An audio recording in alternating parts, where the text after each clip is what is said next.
Welcome to MFP Live. I'm Donna Ladd, the editor of the Mississippi Free Press.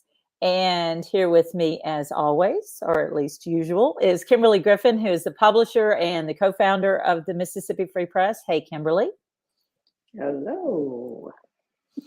So tonight we're going to talk about white women.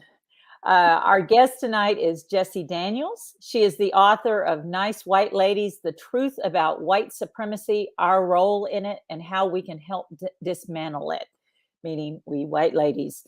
She is a professor of sociology at Hunter College and a faculty affiliate in Africana Studies, critical social psychology, and sociology at the Graduate Center, both colleges of City University of New York. And she's a faculty associate at the Harvard Berkman Klein Center. Jessie has been recognized internationally for her expertise in the area of internet manifestations of racism, and she's been a scholar in the area of race and racism as it presents in various forms of media for more than 25 years. And I can say this, Jessie and I have been in some rooms together for discussions of the rise of hate, white nationalism, and other similar threats. Soft topics. And we're thrilled to have her here to talk about white ladydom tonight. So welcome, Jessie.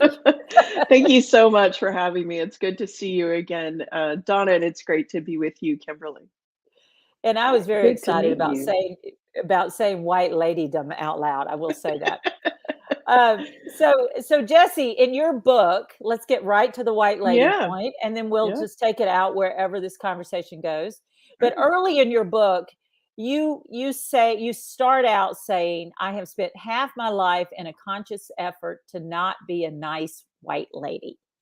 Now, we live in the Deep South, and I probably don't even have to follow that up. But, a lot of us are told, whether or not we accept it from a young age, but we're told that we're supposed to be nice white ladies, or at least nice ladies. And the assumption is nice white ladies. So tell us what you mean by nice white lady.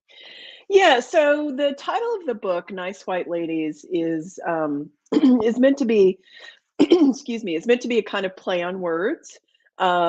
And it's a little bit a riff and an acknowledgement of the really wonderful podcast by Hannah Jaffe-Walt called Nice White Parents, which looks at progressive women in New York City who say that they're for school integration, but then do the opposite when it comes time to school their own children.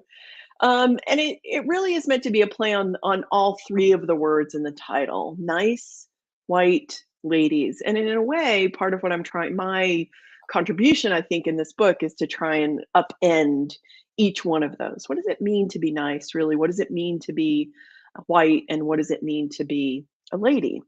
And like you, I was raised in the South. I grew up in Texas. And many of the lessons, I talk a lot about sort of personal stories in the book, but many of the lessons that I received growing up were really around these three ideas, right? To be nice, to be white, and to be a lady were really the sort of marching orders that I got growing up. And I talk about my mother in the book a lot, and she was often the purveyor of these lessons. And one of them I remember growing up, like I can just hear my mother's voice saying this even now, is pretty is as pretty does. And the message that we were supposed to get from that is that you couldn't actually achieve niceness by just looking pretty, that you also had to be sort of nice in your interactions with people. But part of what I argue in the book is that niceness really covers up a lot of oppression, basically, that we're covering for. By being nice, we don't speak up when it's time to speak up. And that also, goes with the ladyhood and the whiteness too, that there are lots of ways in which the smooth operation of white supremacy as a system, I really mean it as a structural issue and not just the people in the funny hats. But the way that system operates really relies on us as nice white ladies to continue operating. Yeah, well, it's funny because I was thinking when I was reading your book, one of the first things early things I had to deal with was just this idea that I was supposed to be prim, and I was supposed to be agreeable, right? Or smile on demand, or I was kind of a girl toy, you know, in the sense Mhm. of we're supposed to, there, there are things we're supposed to do. But I think your explanations in this book, I think, are very powerful about how that then is weaponized, which is Yeah. what you're saying. You know, it's kind of like it's not just for us that we need to not go along with this white ladydom, right? Nice white ladydom. I'm going to say that a lot. Um, but it's also to then get past that and recognize just how harmful and dangerous that has been throughout our history. So Yeah. talk a little bit more about that, maybe an Yeah. example or two of what you're saying. Sure. Yeah. So I mean, but part of the argument in the book, right, is that this nice white lady dumb, as you're calling it, is corrosive to us. Like internally, there are Mhm. ways in which it eats us up inside in a particular way. That kind of pretending to be nice, buying into whiteness in a particular way, and and feminists have done more than 20 years of work on sort of deconstructing ladiness. Like, who wants to be a lady in this day and age, right? So part of the message is about the corrosiveness to us as nice white ladies, but that corrosiveness does real damage in the culture. And one of the examples that I talk about in the book that I will bring up here since we're um, coming from Mississippi is the murder of Emmett Till. Emmett Till was a child, as you all know, there in Mississippi. He was 14, and it was Carolyn Bryant, a nice white lady, who pointed her finger at him, and that accusation, the pointing her finger at him, is what ultimately led to his death. And then some decades later, Carolyn Bryant, now Donham, Carolyn Bryant Donham tells an investigator that none of that happened. That Emmett Till never approached her, never talked to her, never whistled at her, never touched her. Right. So her accusation alone was enough to get that young boy killed. And that continues today. I think about Amy Cooper, the woman who got memed as Central Park Karen, and she used her phone to call 911 to call the police in New York City because a black man, an African American man, as she described him, told her to leash her dog in an area where she had the dog off leash and needed to put the dog on leash. So basically telling her just to follow the rules. And instead of saying, "Oh, thank you very much. Sorry, I violated the rules," and complying, what she did was she escalated it. She escalated the situation until she called 911 and told a lie. She threw her voice half an octave and said, "An African American man is threatening me," right? Like, did this performance of damsel in distress. But she did that performance with the intention of bringing down the power of the state on this very nice black man who had asked her to leash her dog. Yeah, and there are the photos of them.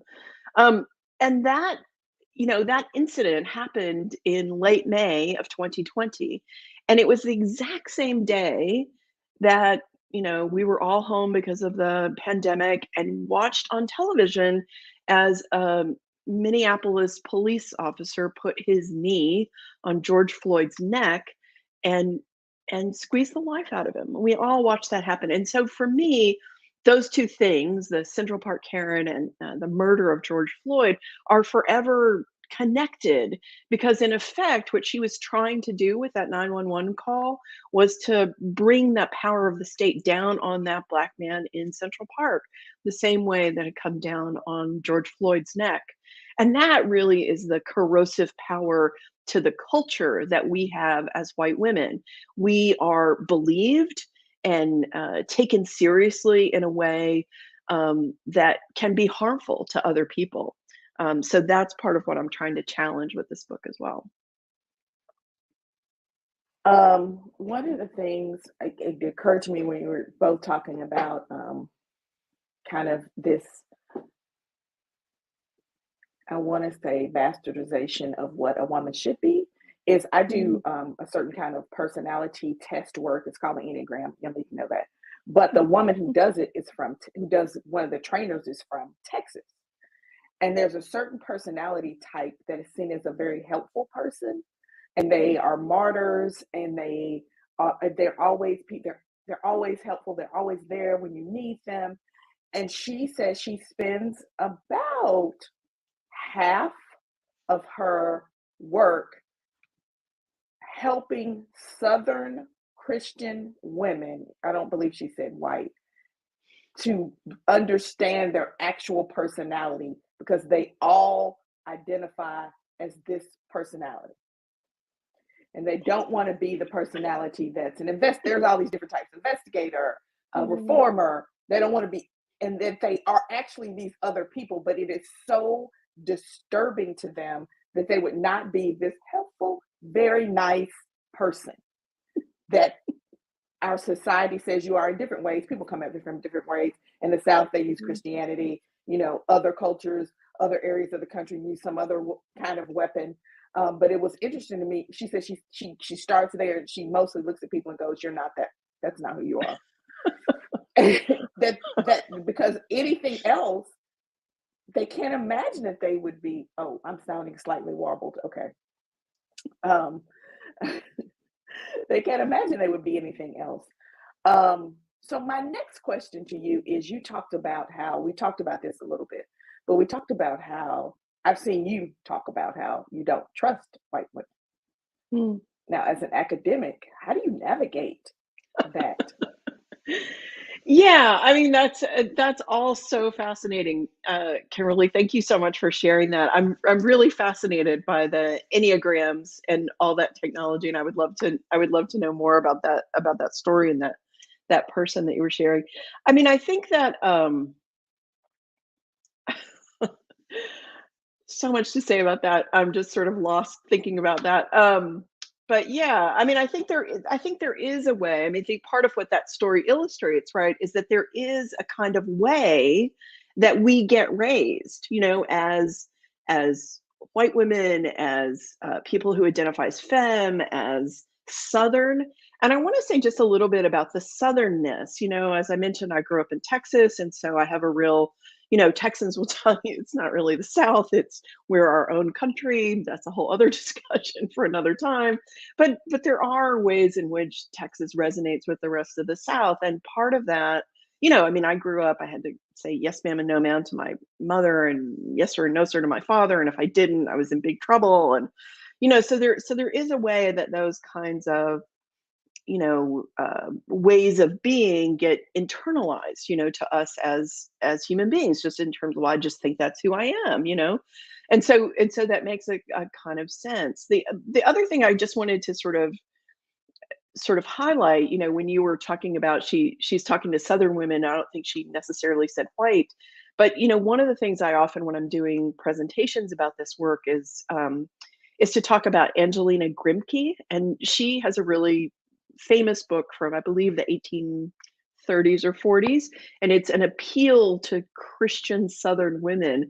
And part of what Angelina Grimke is doing, who is an ardent abolitionist, right, advocating for the abolition of slavery, part of what she was trying to do in her book, The Appeal to Southern Women, there's Angelina now, is that she was really trying to say, look, you may not make the laws, but you are the wives and mothers and sisters of the men who do make the laws. So use that kind of provisional power to wield your influence in that way.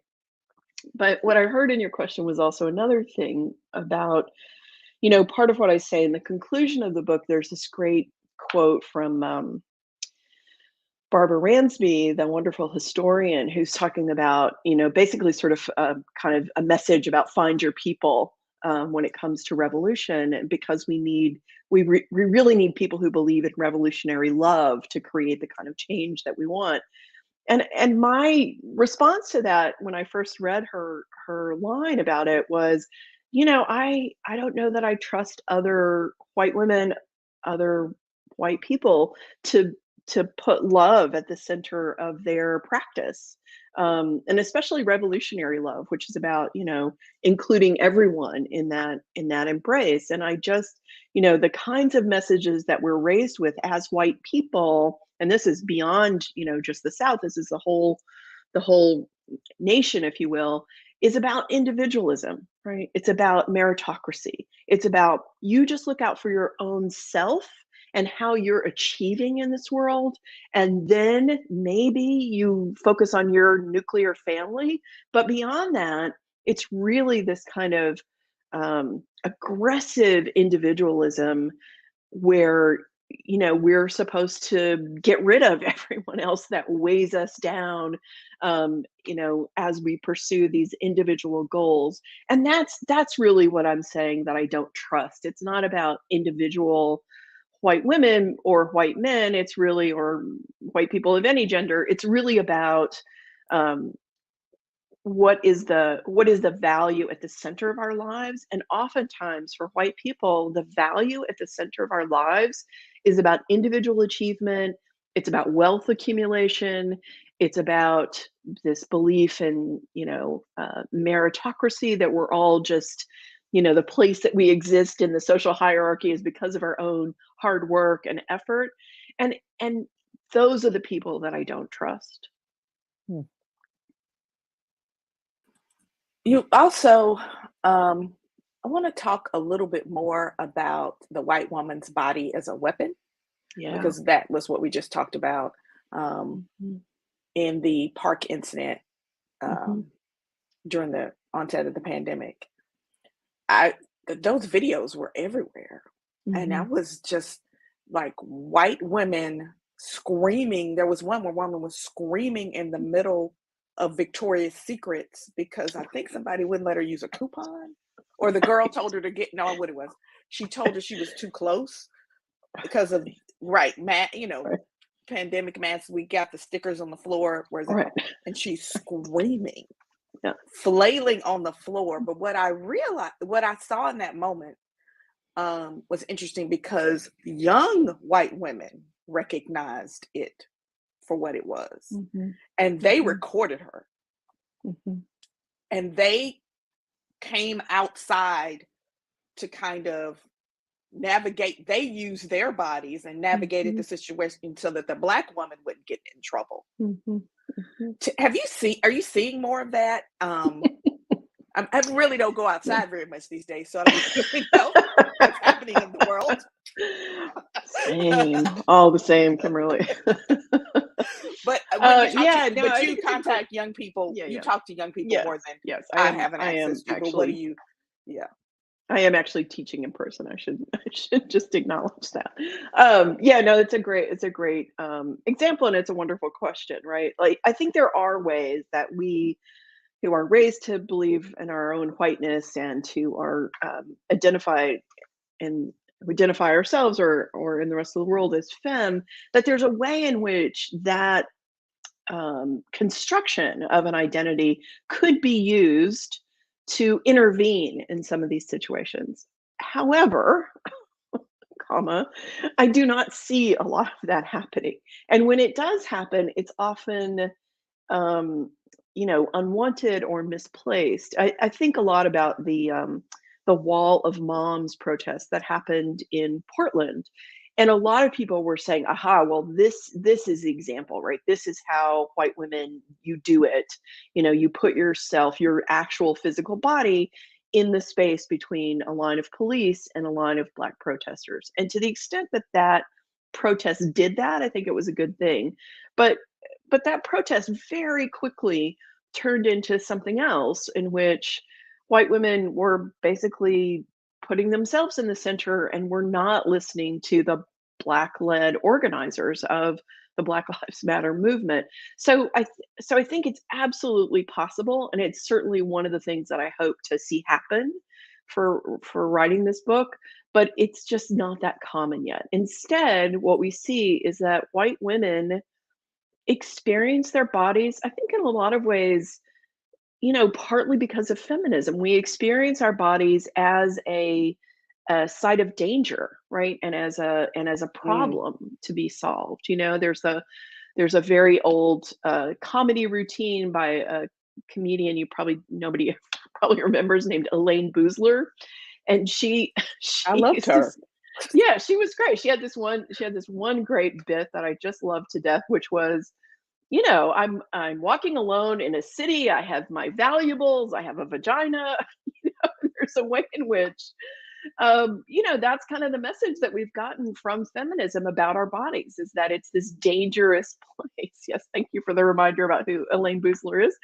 I hope she's still thriving wherever she is. But I think that that's kind of the message that we've been taught from feminists. Certainly, the feminism that I learned about and from was about, the take back the night marches, and to walk with our keys and our knuckles so that we could, fight off somebody who attacked us. And that, I think, has become internalized. So to the extent that we think that we're doing something empowering if we call 911, that we're doing something that's quasi-feminist if we point out somebody who is threatening us or making us feel afraid.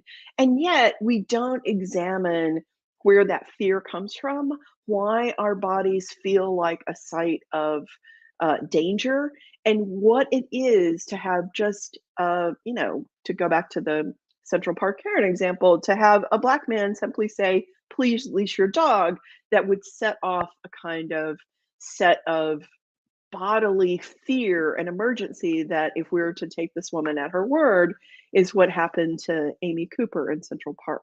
So I think that there is a lot of potential in white women, you know, rethinking our bodies in the context of a police state and how we might intervene.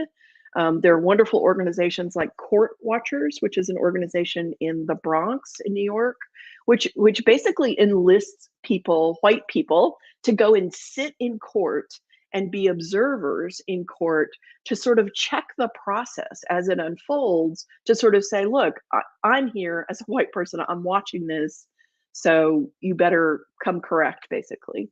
But there's not enough of that, I think.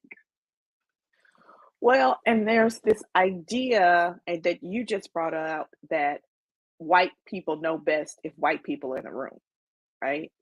So if white people enter a Black space, they start talking, and they know what's supposed to happen. If they enter Nice Wife's parents, which I didn't listen to all of it because I couldn't deal with a lot of trauma during the pandemic, but I'll go back. But there's this idea, we're here now, we've got our capes, and we're going to make everything better because we're good people. And so there's this idea. I need a cartoon character. This is it's my next gig. I love it. Yeah, absolutely.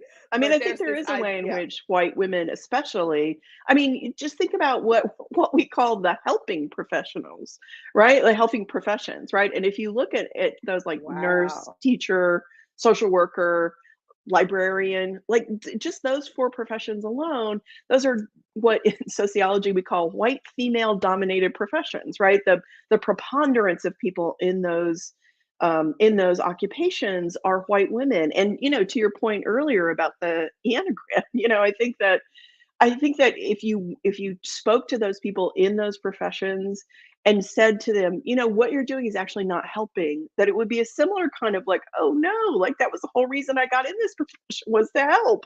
How can this be? So I think that white saviorism, this thing of showing up and being white and sort of taking up all the air in the room and deciding, even though you've just shown up at a place, that you're going to run for leadership in that organization. I mean, I think that kind of white behavior is very common, but I think we as white women are like super susceptible to that kind of pull, just because it so neatly maps onto what we're socialized to believe is required of us as human beings, and then when you add the layer of white feminism to that, which is, not only is this how you're supposed to be a human being, but this is how you become an empowered woman in this society, is to like take charge in these particular ways. it leads us down a wrong path, I think. Wow, I'm thinking several things at once. So I'll see if I can like mesh this together in some kind of coherent question ultimately. But listening to this as a white woman and who grew up in the South, some of my first thoughts, which I don't feel like this is maybe talked about enough. I mean, as far as what I hear, but is just now I'm 60, so ages, generationally things may be a little different, but that it was just the culture pounded into my head from probably before I can remember to be afraid of Black men and Black people, but really Black men. Mhm. And I say that to say that it's so sick that you're just, and of course it's white supremacy, it's racism, it's the way that it's all pushed forward.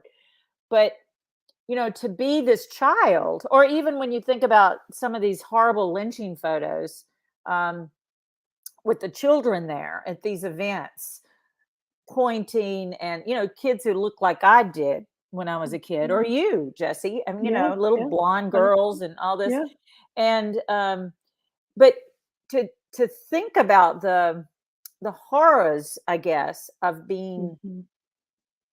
socialized in such a way. Mhm. I'm not sure I'm using the right words. Mm. But then to have to spend a lifetime, really, let's just be honest, it takes a Mhm. while to get these things out of you, Yep. even subconsciously. Yep. Like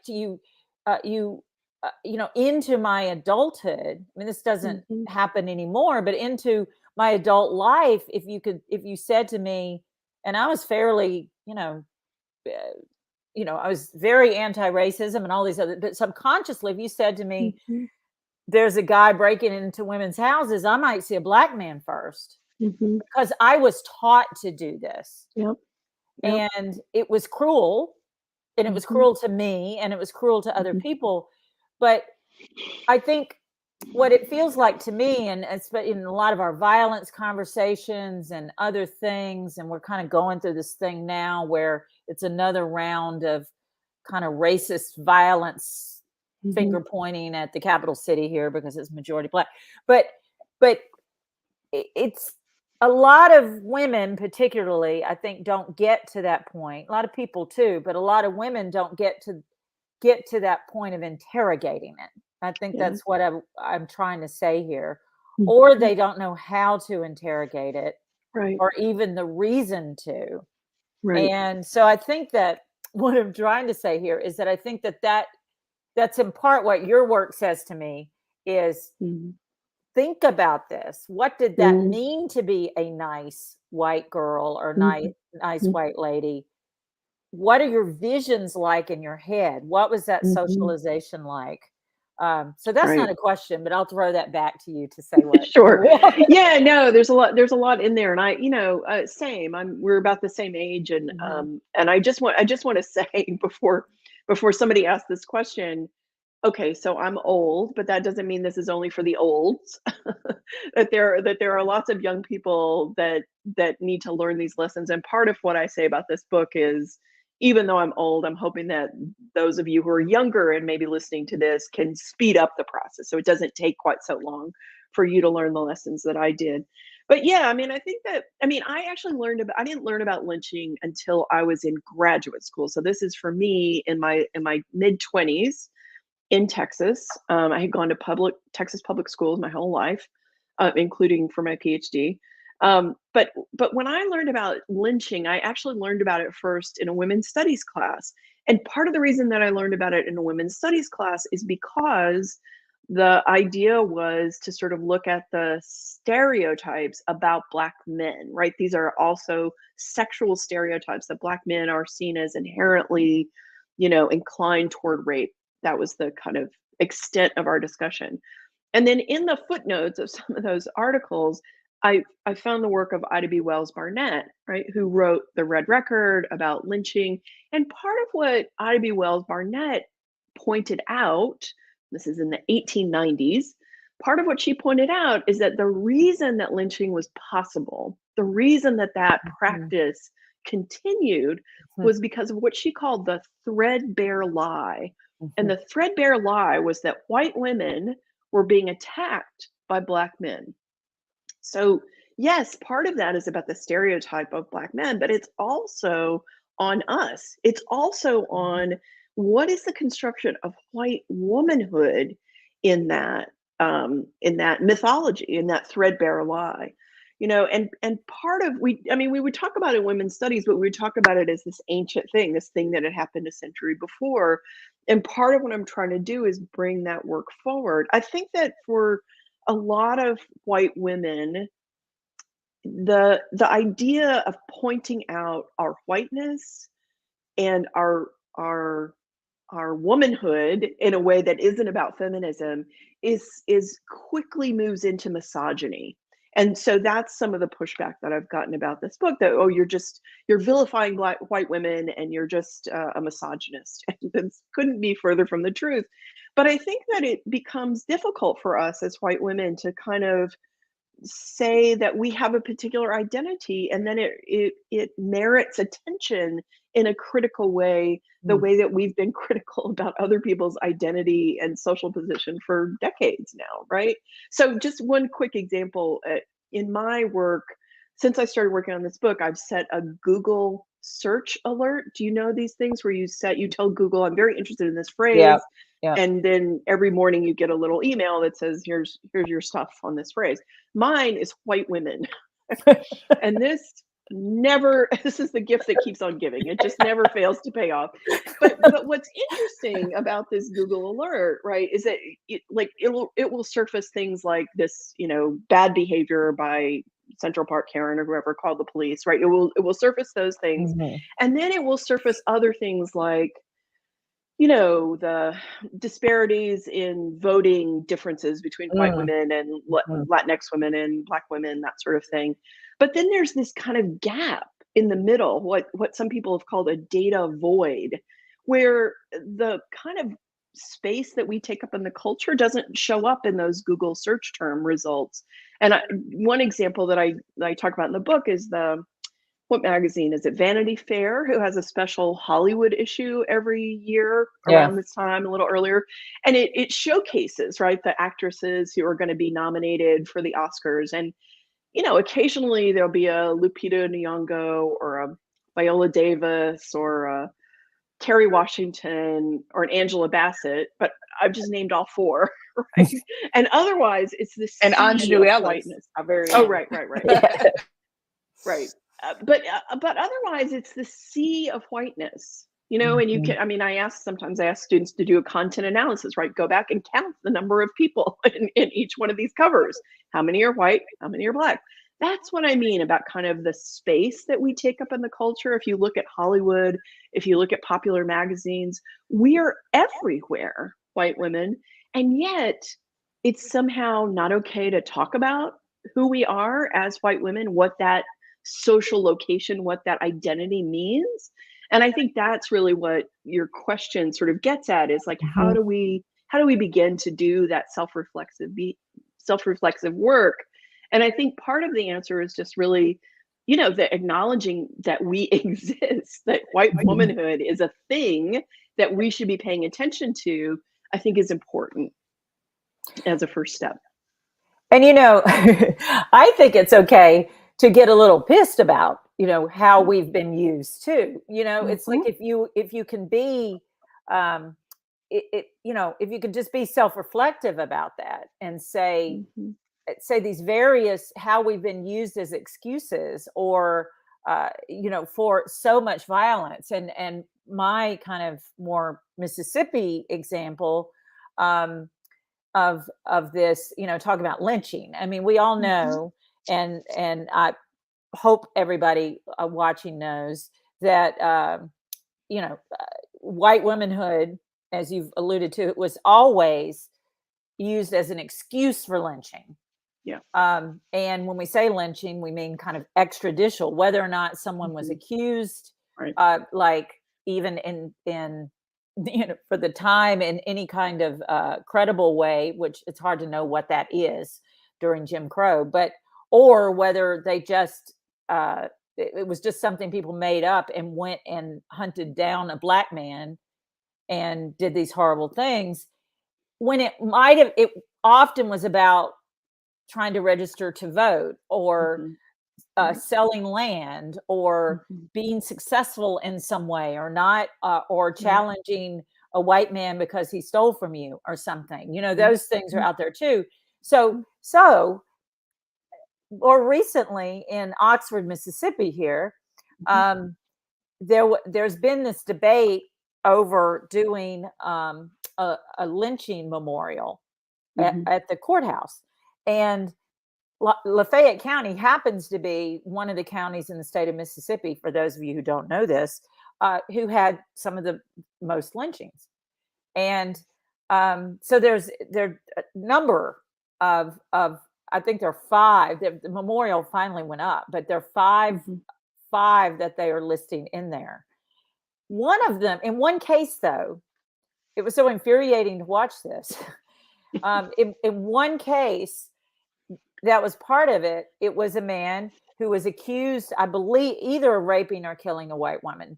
Kind of a constant, especially the rape one was a constant excuse used for lynchings. Who the sadly typical thing of a white mob taking him out of the jail and hanging him. But here we are, and I think this was in 2020 that we first reported this, or either 2021. But after George Floyd, there is a white board of supervisors. Yeah, that guy right there on the screen. White board of supervisor member in Lafayette County who is saying that man, and I'm forgetting his name now, that man should not be included on this memorial because he attacked a white woman. And this is in like 2021. Everybody knows from the news accounts that it was extrajudicial, that he was taken from the jail before he was found guilty, even in a kangaroo court. And this man is still saying this, that and it was just this jarring fact that they had to delay the memorial to these people who were lynched because of this. I mean, it's horrifying. And anyway, so I'll kick it back to you. I'm not asking a single question. Apparently, I'm just saying stuff and letting Jessie talk. But that seems to work out. Yeah. I mean, that just illustrates that these issues are, not in the distant past. They're with us today. I mean, it's on the one hand, the most generous read is that people who were making that sort of argument in the present actually don't know the history, right? That's one interpretation, and it's a generous one. The less generous read of that is that it's a kind of willful ignorance, right? And then it's a cynical move to reassert, the importance of whiteness, even in a lynching memorial. And that is just, sickening, for lack of a better term. It is sickening. And his name, by the way, was Lawson Nelsie Patton, was the man who was lynched. Yes. So, Kimberly, do you want to take it? I have so many thoughts. We could be here for hours. We won't be, dear audience, but we could be. A phenomenon that I am fascinated with, and I'm now just giving you more research. I'm just giving you more work, Jessie. It's great. I love it. It's not helpful. Great. I have watched a phenomenon where people, brown and black and brown people, who appear to have assimilated into whiteness or would be a good recruit for assimilation into whiteness, are systematically being pulled from the community, right? By there's the good school, well, of course you want to date a white person.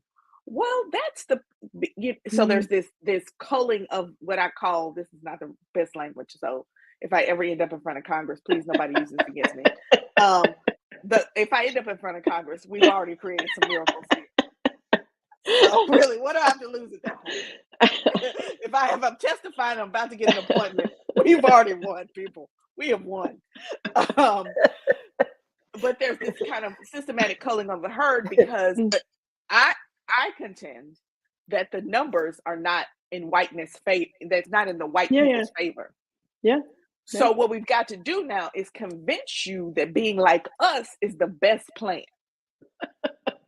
So what we're going to do is we're going to make you believe that going to the good schools are the schools where you're not in the majority, or going to the school where it takes you out of your neighborhood, or dating the people that don't look like your mama. I don't really care who you date, but I do think there's some fetishization of white women that's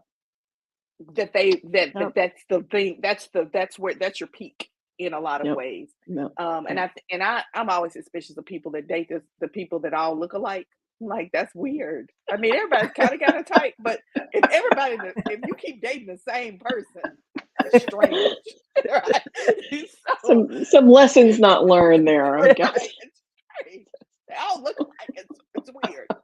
I went on a date with a guy once, and all his ex-wife and his ex-girlfriend all look like my cousins, and I was like, this is weird.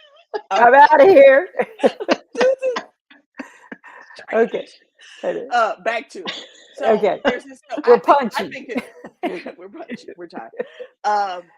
So I think there's that's happening, particularly in private schools and seg academies. This idea that we pull you out of your community to recruit you to the team to continue the legacy of whiteness, even though you're not quite white. You're not white. So that's one thing I've seen. And I don't know if this is a correlation, but you've talked about the attack on higher education. How is that playing out? How is all of that playing out in front of you? Because I'm wondering, is the attack on higher education for some people, or is it an attack on higher education for all the people? I mean, this last election, the resurgence of the HBCU popularity that happened with A Different World. If you have not seen A Different World and you're watching and listening to this, we can't be friends until you watch it.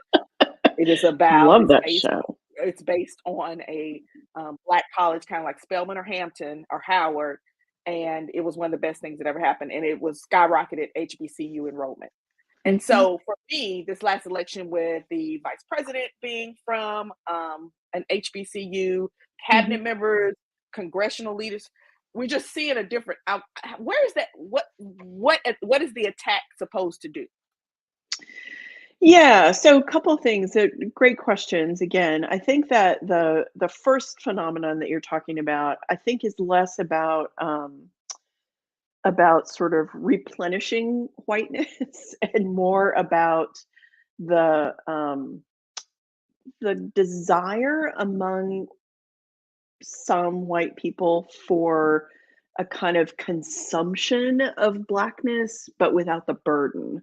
So in one of the chapters in the book, I talk about love and theft, and kind of the way in which some white women are adopting Black hairstyles or fashion styles. Oh, that's that Rachel. What's her name? Rachel. Well, right. Rachel Dolezal is kind of the big example, but I'm also talking about people like the Kardashians, right? Who are like, have made a fortune out of identifying Black styles, stealing them, and then reappropriating them for their own financial gain and for the consumption of other white people. And I think that the recruiting, select Black and brown people to otherwise all white environments is about, it's actually part of how the system sustains itself. It's part of how the system of white supremacy sustains itself, because when that happens, when you pull in one person of another racial category into your predominantly white institution, part of what you're doing is you're for an unsophisticated audience, you're sanctifying your institution as okay. Well, it can't be that bad because they have, XYZ tokens in that institution. And I think that there's also a kind of emotional or affective thing that it does for white people, like on an individual basis. It's like, oh, I got so and so a job, I got so and so into Johnny's school or whatever, and therefore I'm a good person. Like, I'm not really culpable for all this other horrible system that we that is designed for our comfort, right? So I think it operates on a couple of levels in terms of the broader white supremacy. In terms of higher education, it's a really interesting question. And if you, there's a wonderful book by Jane Mayer called Dark Money, in which she's talking about lots of things, but among the things that she talks about is the takeover of higher education by right-wing billionaires. And part of what she traces in that history of the move into higher education by billionaires is she traces this back to the early 1970s, and actually the takeover at Cornell University in Ithaca, New York, by a group of African American students who were demanding changes in the curriculum at this Ivy League institution. And in their protest, they took over an administrative building called Willard and Straight Hall. And this was in April of 1969. And one of the alums from Cornell, who was already a big donor at Cornell, had several buildings on campus named for his family, saw the pictures from that takeover of Cornell in 1969. They became quite famous and circulated around the world. Were on the cover of Time magazine. That photo actually won a Pulitzer Prize that year.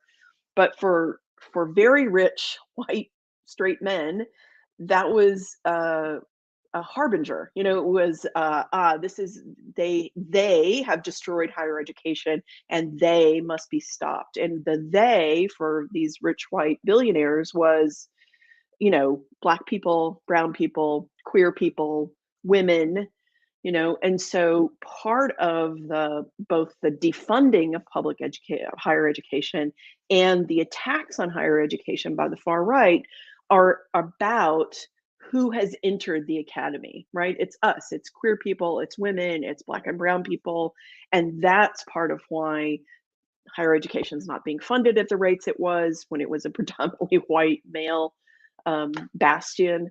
And it's part of why the right wing sees it as such a threat. And it's part of the reason why people like Charlie Kirk of Turning Point USA exist.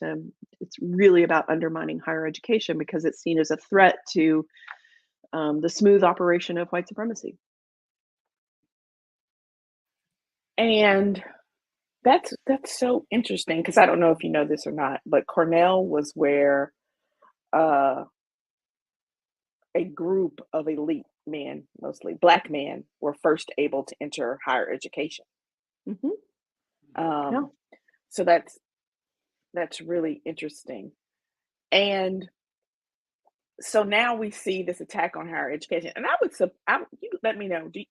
I would surmise that some of it is also that women like yourself go into classes like the one you went into and go, "What?" Yes, absolutely. I mean, it's really about not, I mean, what you'll hear from forces on the far right is that they want to make higher education safe to talk about business. But really what that agenda is doing is it's saying we want to also make it unsafe to talk about other economic systems besides capitalism. We want to talk about, decolonizing your mind, right? That is exactly what the far right billionaires and all the rest of them are afraid of. It is actually the core of the work that we do in higher education. I have just one little follow-up, and then I'll kick it back to Sure. to Donna. One of the things I was thinking about earlier is sometimes when I call, like I texted actually a Black woman donor, right? I was Mhm. completely relaxed. I was like, "Hey girl, when you back in town? Let's have some coffee. What you doing? So proud of you." Because that's the language we speak, right? Mhm.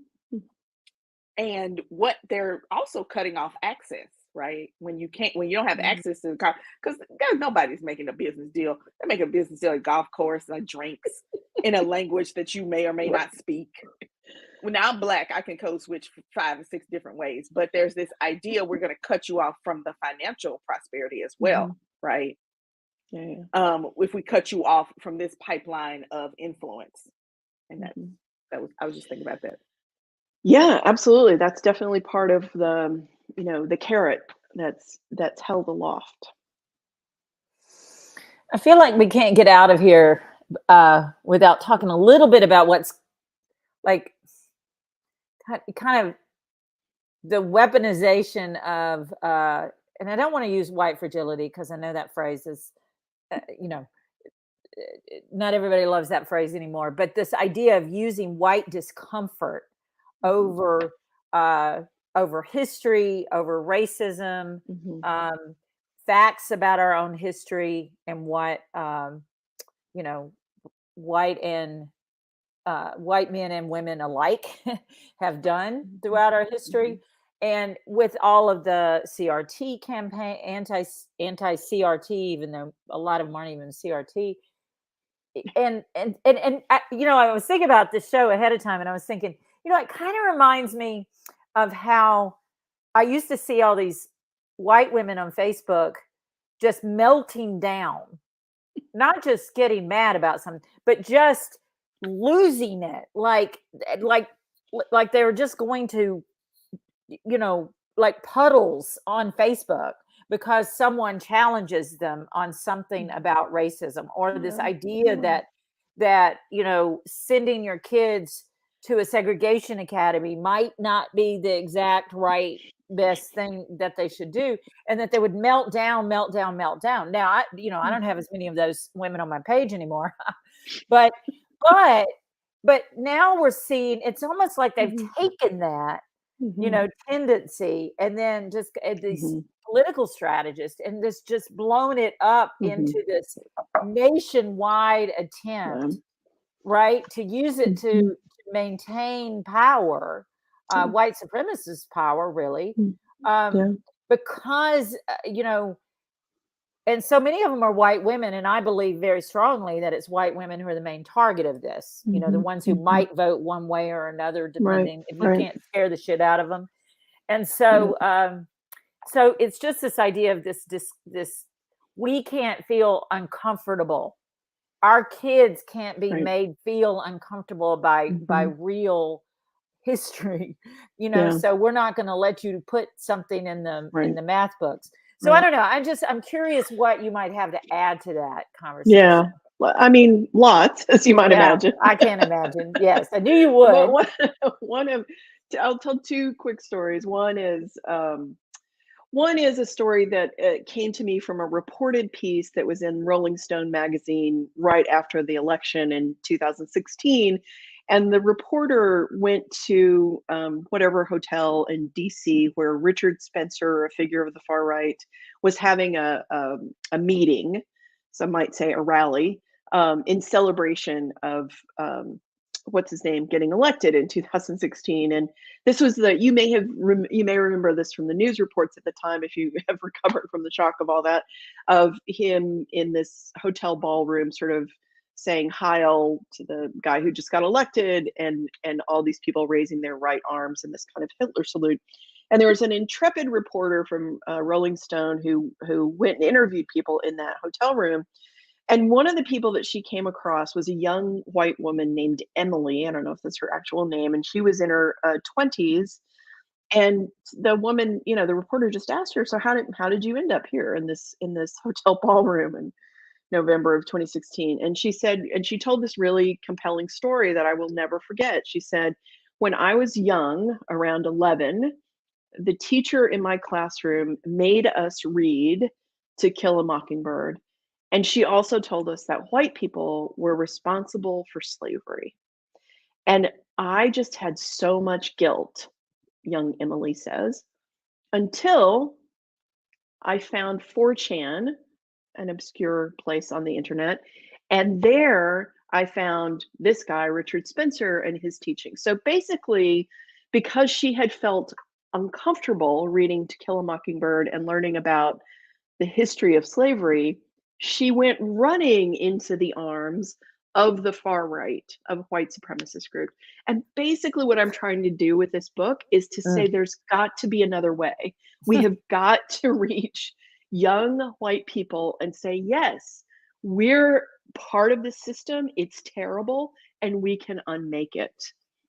And the other story I wanted to say just in response is that, a wonderful colleague of mine, Alyssa Bowen, and I wrote a piece for Truth Out about the dark money behind basically the billionaire funders who are behind these school board shenanigans and all the rest of it. So the place where I really want to get, people like me who are nice white ladies, I really want to enlist their anger, is to enlist their anger at these billionaires who are trying to manipulate us as white women into doing this kind of work for them. It's them who's going to benefit, not us and not our children. In fact, if you don't want your children to end up in white supremacist groups, then you need to have these uncomfortable conversations when they're much younger. And trust me, the young people are not the ones who are uncomfortable with this. It's the adults. I'm still sitting here kind of shaking my head at the idea of being radicalized by To Kill a Mockingbird. But I know. But it starts somewhere. Emily. I just wanted to find Emily and just like, girl, let's talk. Let honey. me give you a hug and let's talk about this. Let's talk. Oh man. And I feel like I need a slight history break here. I always like to lift up a book that I read, I think it came out in fairly recent years. I don't know. Are you familiar with Elizabeth McCrae's Women of Mass 100%. Resistance? 100%. It's a great book. It's a great book. God. I was just on a panel with Elizabeth McCrae the other day. She's a wonderful scholar. She's terrific, and it's a great book. The line that I always pull from that book, which I use a lot in my talks, is white women were the constant gardeners of segregation. I just think it's such a great phrase, and it so captures, the role that white women played in the civil rights movement.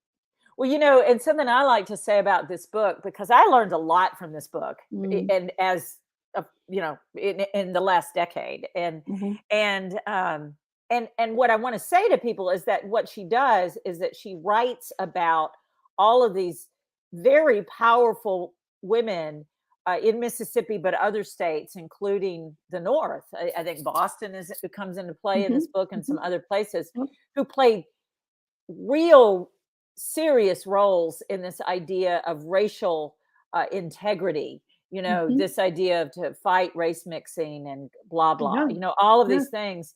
And I always, when I read the book, one of my first thoughts was, it's so sexist not to give these terrible women full credit for what they did. And really, and to just assume, that it was all white men, and that, and then white women, well, they're kind of going along with it, instead of like really leading a lot of what was going on. Full agency in support of full agency and leadership. And so we can't talk more about it. We don't have time, but I really recommend this book to folks. I mean, it's just a terrific, powerful book. I'm being told that we're at the end of the show. Jessie, I know we could talk all night. I know. Thank you so much for having me. This was such fun. I really appreciate it. Well, thank you so much for being here and for what you do. Keep holding us white women accountable. That's what I have to say. Otherwise, thank you guys out there watching. A lot of you watch this later on YouTube and Facebook Live, especially now that it's so gorgeous outside still. Please share this show with others. You want people to brave conversation to hear more from Jessie Daniels, that's for sure. And so please share the show. Also, remember that the Mississippi Free Press is now a 2+ year old nonprofit media outlet, and we are in our spring giving campaign. So any amount that you can give to help us grow our fabulous and award-winning team is most appreciated. You can do that at mfp.ms/donate. And then this Saturday afternoon at 3 p.m. Central, Kimberly and I are going to be hosting Randall Pinkston, an amazing journalist who is also on our advisory board, for what we call a coffee chat from 3 to 4 p.m. for our members. And you can become a member of the MFP for as little as $10 a month. Just go to mfp.ms/give, mfp.ms/join. Never mind, it's not give. I'm glad I have a fact checker out there somewhere. And so you guys can join us with Randall. We know that it's going to be an amazing conversation. And so that's it for now. We will see you guys next week. Thank you for being here. Thank you.